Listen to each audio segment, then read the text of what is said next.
Friends time இல்ல கடகட நம்ம பேக் பண்ணோம் வாங்க. சோ பிரேக்ஃபாஸ்ட்க்கு வந்து பாத்தீங்கன்னா பிரெட்ல பிரெட்டீஸா வந்து நான் பண்ணிருக்கேன். எப்படி இருக்கு ஷர்வன்? சூப்பரா இருக்குது. சூப்பரா இருக்குது.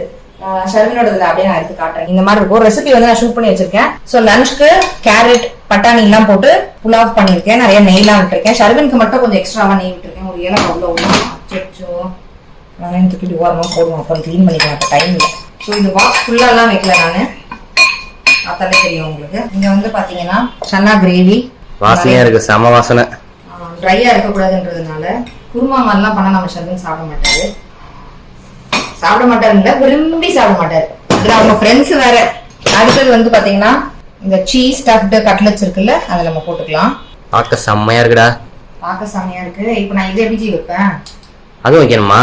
ஆமா குழந்தைங்க கொஞ்சம் கஷ்டம் தான். வேற பாக்ஸ் கொடுக்கலாமா ஏதாவது? நான் ஒரு பாக்ஸ் தனியா தரீங்களா? தரேன்டா. அது ஒரு பிளாக் மூடி பாக்ஸ் இருக்கும்ல எடுத்துக்கோங்க. சோ இந்த பிரெட் ஈசாஸ் வந்து இப்ப சாப்பிடுறியா ஸ்கூலுக்கு கொடுக்கவா? ஸ்கூல்ல சாப்பிடுறேன். ஸ்கூல்ல சாப்பிடுற. நீ சாப்பிடுறியா ஃப்ரெண்ட்ஸ்க்கு கொடுத்தியா? ஃப்ரெண்ட்ஸ்க்கு கொடுப்பேன், நானும் சாப்பிடுவேன். வந்தா பேர் வழி எல்லாருக்கும் கொடுக்கணும். சரி நீ இது 2 எடுத்துக்க, ஃப்ரெண்ட்ஸ்க்கு 2 கொடுத்துரு. இதுல நீ 1 எடுத்துக்க, ஃப்ரெண்ட்ஸ்க்கு 1 கொடு. நேத்து லெமன் ரைஸ் வந்து பேக் பண்ணிருந்தோம். உடம்பு முடியல அதனால ஷூட் பண்ண முடியல. அவ்வளவுதான். பேக் பண்ணிடலாமா நம்ம?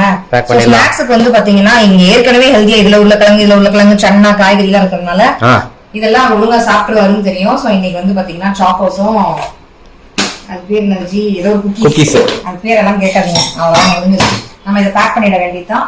லெமன் ரைஸ் வந்து 2 ஸ்பூன் வச்சுட்டு வந்துட்டாரு. கேட்டாக்கா எனக்கு வயிறு வலி முடியல. ஏன்னா யாரும் வாங்கிக்கல. இந்த மாதிரி ரைஸ் எல்லாம் கொடுத்தா காலியா வருது. ஏன்னா எல்லாரும் ஷேர் பண்றாங்க. பீட்ரூட் சாதம் லெமன் ரைஸ் அப்படின்னா வீட்டுக்கு வந்து கொஞ்சம் மீதம் வருது. அவ்வளவுதான். இதை பேக் பண்ணி தாத்தா சொல்லி ஸ்கூலுக்கு அனுப்பிச்சிடலாம். நீங்களும் இந்த ரெசிபியை வந்து ட்ரை பண்ணுங்க. ஸ்நாக்ஸ்க்கு கொஞ்சமா இந்த மாதிரி குட்டி டப்பால கெச்சப்பும் பேக் பண்ணியாச்சு. அவ்வளவுதான். ஷர்வனுக்கு பாய் சொல்லி ஸ்கூலுக்கு அனுப்பிச்சிடலாம். நான் ஷூட் பண்ற அன்னைக்கெல்லாம் பஸ்ஸை வரட்டி தான் பிடிக்க ட்ரை பண்ணி கடைசியில அவருதான் கொண்டு போய் விடுறாரு. இன்னைக்கும் அவருதான் கொண்டு போய் சாப்பிட்டியா ஒரு கை கழுவிட்டு வரலாம். ஜாலியா வீடியோ பார்த்துட்டு இருக்கு. ஐயோ இப்படிதான் அனுப்பி வைக்கணும். நிறைய பேர் கேட்டிருந்த ஒரு லாங் வீடியோ நேத்து போட்டிருக்கேன். இன்னொரு லாங் வீடியோ இன்னைக்கு வரும். கண்டிப்பா மிஸ் பண்ணாம பாருங்க.